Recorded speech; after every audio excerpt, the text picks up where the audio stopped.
What we saw in the AFC Championship was one team that has an identity and ran that identity to a T and leaned on their identity and leaned on those habits and leaned on what got them where they got them.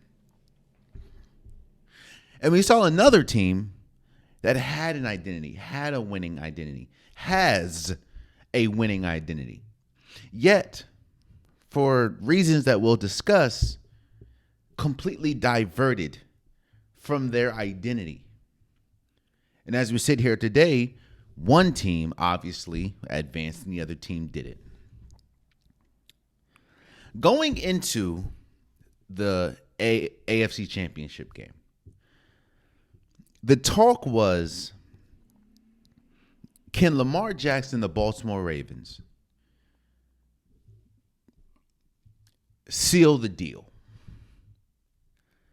Going into this championship game, they had the better team statistically. They had an all-time defense when we talk about statistics and ranks. Lamar Jackson was likely is going to win his second MVP. They had the number one seed, first time in franchise history, I believe, that they hosted an AFC Championship game. The blueprint was for the Baltimore Ravens to win. Now, I understand that every game obviously is different. Every opponent is different. And because of that, your game plan for every game obviously is different. The same game plan that you have for, let's say, the Miami Dolphins, you cannot have the same game plan for, let's say, the Tennessee Titans, because both teams operate differently. And both teams have different strengths and weaknesses. So the game plan usually changes from team to team. That is understood. And that obviously needs to happen. You can't have the same game plan for every team. But one thing that should never change is your identity and your quote unquote calling cards that got you to where they got you. And all season, who have the Baltimore Ravens been? The Baltimore Ravens all season has been an extension of what they've been since John Harbaugh came as the head coach and since Lamar Jackson took the realms of the quarterback position from Joe Flacco. It's been a smash mouth running team. That is the identity of the Baltimore Ravens. They play hard defense. They have defensive studs, and they are a run-first team and sprinkling in some beautiful passes. The beauty about this year is Lamar Jackson has incredibly improved as a pocket passer. That doesn't take away from how great he is as a runner and how great he is with his legs, seeing as though he's one of the most dynamic quarterbacks in the league. But he has improved, and he's been one of the best statistical pocket passers in the league this year. But that does not take away from his major strength. And the Ravens have capitalized on that mightily this year. They have they have an identity, and they lean on that identity every game. Again, the game plan changes when we talk about the team that they play, but their identity stays the same.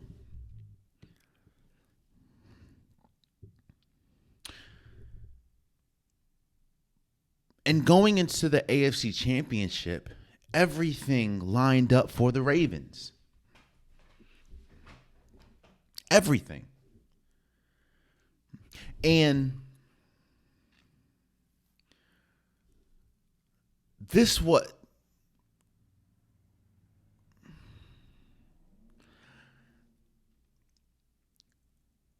talk about legacies. And I understand that the legacy talk for different players is obviously different and more fragile for different players. Like, we drastically change how we discuss Russell Wilson now after these last 2 years in Denver than we did when he was with Seattle.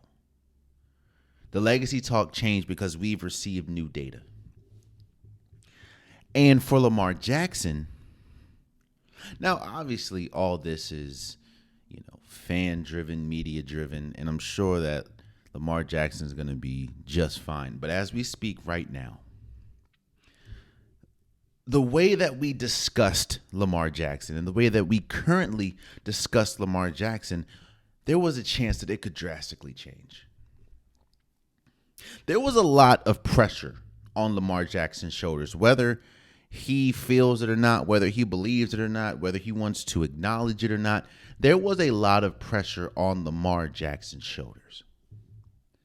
The pressure of, obviously, everyone wants to win a Super Bowl. That is everyone's day one goal. Some people are better equipped to get there. But every team, every player's goal, day one of training camp is, how do we get as close as possible to win a Super Bowl?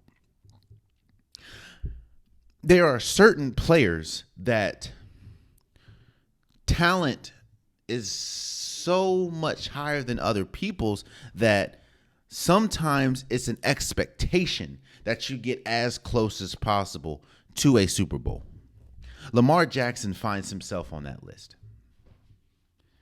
Let's not get it twisted, bro. Lamar Jackson is one of the best players, best players in football.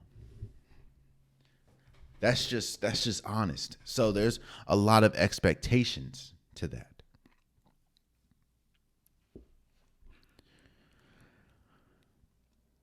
And on top of that, like I said, the legacy talk for Lamar Jackson had the opportunity was there as far as drastically talk, or it could drastically change how we discuss Lamar Jackson if he would have won this game.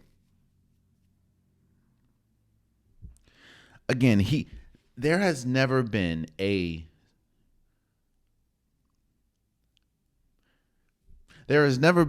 pure dual threat quarterback to win a Super Bowl.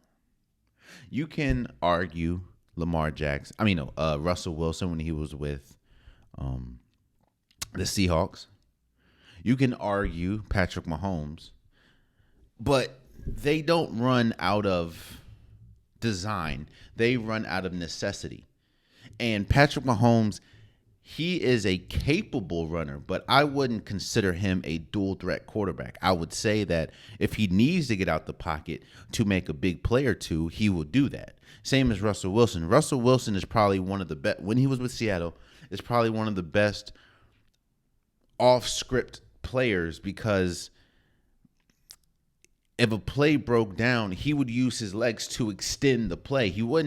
It's not like Lamar Jackson's different. Lamar Jackson is a north-south type runner, and you can design play. He's probably one of, if not the best dual threat quarterback we have ever seen.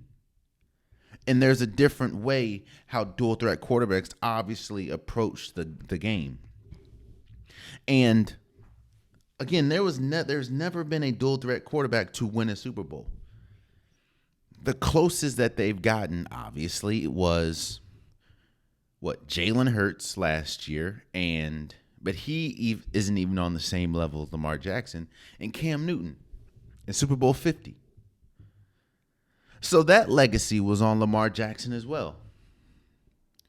The expectations of there's always been a stigma with dual threat quarterbacks. There's always been a stigma with African American quarterbacks as well, but right now we're discussing the dual threat quarterbacks. And Lamar Jackson had the opportunity to rewrite the book for how they viewed dual threat quarterbacks. And I'm not saying that he had to win, but to make it to a Super Bowl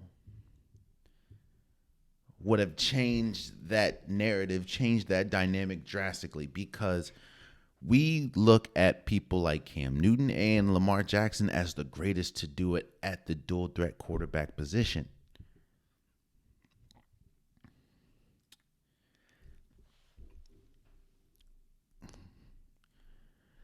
I talked about this before with Josh Allen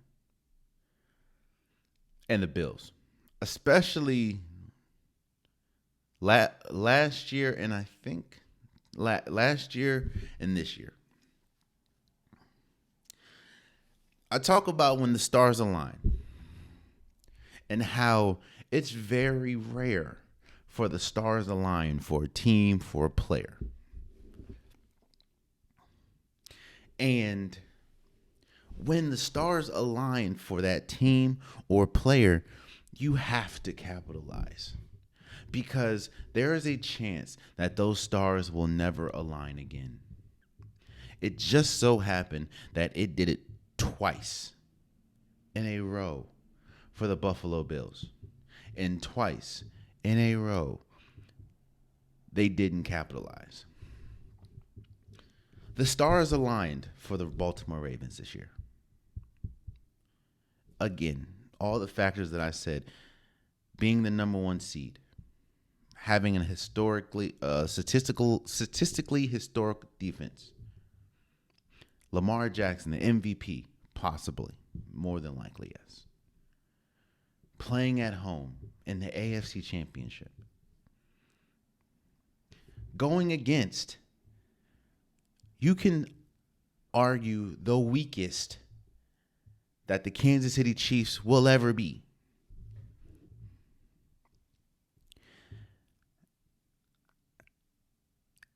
And in the biggest moment, for some reason, you decided to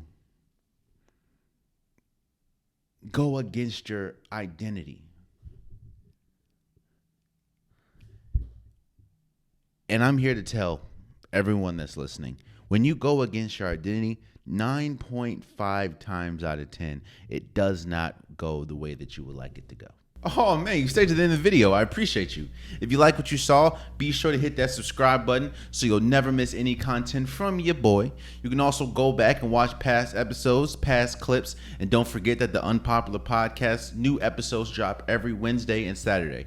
Appreciate you.